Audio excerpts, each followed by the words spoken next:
एक दिन मैं अपने एक दोस्त की बेटी की शादी में गई। वह एक कामकाजी दिन था। 10-15 का समय था। एक तरफ उन लोगों के लिए बुफे तैयार था जिन्हें ऑफिस जाने की जल्दी थी। दुल्हा दुल्हन पर जैसे ही आखिरी अक्षत गिरी, सबके पास पांव बुफे की तरफ मुड़ गए। देखते ही देखते लंबी लाइन लग गई।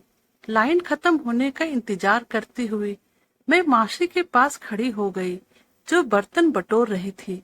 बार बार लाइन में खड़ा ना होने पड़े, इसके लिए कई लोग थाली में बहुत ज्यादा खाना डाल रहे थे। लेकिन ऑफिस के लिए जल्दी और लंच का समय करीब होने की वजह से कई लोग अपनी थाली में पूरा खाना खत्म नहीं कर पा रहे थे। इसी तरह 4 निवाले खाकर उन्होंने थाली बटोर रही मासी को थमा दी।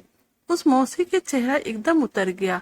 थाली इतनी भरी हुई होती थी तो मौसी उसे तुरंत कूड़ेदान में खाली नहीं करती थी, बल्कि थाली में रखे भोजन पर निराश दृष्टि से देखती, फिर कचरे के डब्बे में खाली करती थी। मैं अपना भोजन समाप्त करने तक उस मौसी का विचार करती रही। धीरे धीरे अपना खाना खत्म किया और अपनी थाली मौसी के हाथ में थमा दी। थाली पूरी तरह से खाली देखकर मासी के चेहरे पर संतोष झलक रहा था। मैंने मासी से पूछा, मैं पीछे से देख रही थी, डिश में रखा खाना कूड़ेदान में डालने में आपको काफी परेशानी हुई होगी। क्या ऑफिस के कर्मचारी आपको पूरा खाना देते हैं?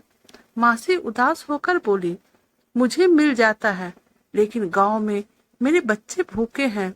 दरअसल हम किसान हैं, लेकिन खेत में हमारा पेट नहीं भर पाता, इसलिए हम शहर आ गए काम देखने के लिए।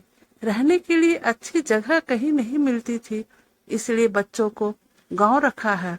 उनके दादा दादी जी रहते हैं, उनके साथ वह सब भूखे हैं और इधर इतना सारा खाना बर्बाद हो रहा है।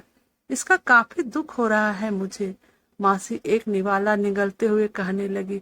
ऐसा लग रहा था जैसे वह अपना सारा दुख मेरे सामने रखना चाहती हो।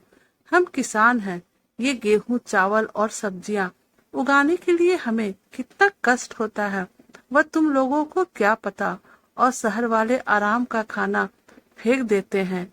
बहुत मन को लगता है। वास्तव में बहुत से लोगों से पानी ही पीकर तृप्त होना पड़ता है। एक वक्त के खाने के लिए वो दिन भर मेहनत करते हैं।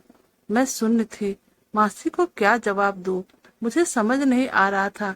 मैं मुस्कुराते हुए कहा, चली गई। उस दिन के बाद खाने को कभी फेंकने की मेरी हिम्मत ही नहीं हुई। ये कहानी सिर्फ मेरी है, उस गरीब मौसी की नहीं है। ये कहानी देश 2 हिस्सों में बटे लोगों की है, जिसमें एक समूह के लोग जिन्होंने आसानी से जरूरत से ज्यादा खाना मिलता है, और एक हिस्से के लोगों को दिन भर की मेहनत के बाद भी भरपेट खाना नसीब नहीं होता। हमें ऐसे लोगों के लिए कुछ करना चाहिए, और अगर ज्यादा कुछ ना कर पाए तो खाने को बर्बाद ना करें तो भी बहुत होगा। तो दोस्तों, आपको हमारी कहानी कैसी लगी प्लीज हमें कमेंट कीजिएगा, और अगर आप हमारे चैनल पे नए आए हैं तो प्लीज हमारे चैनल को लाइक और सब्सक्राइब कर दीजिएगा। Thank you.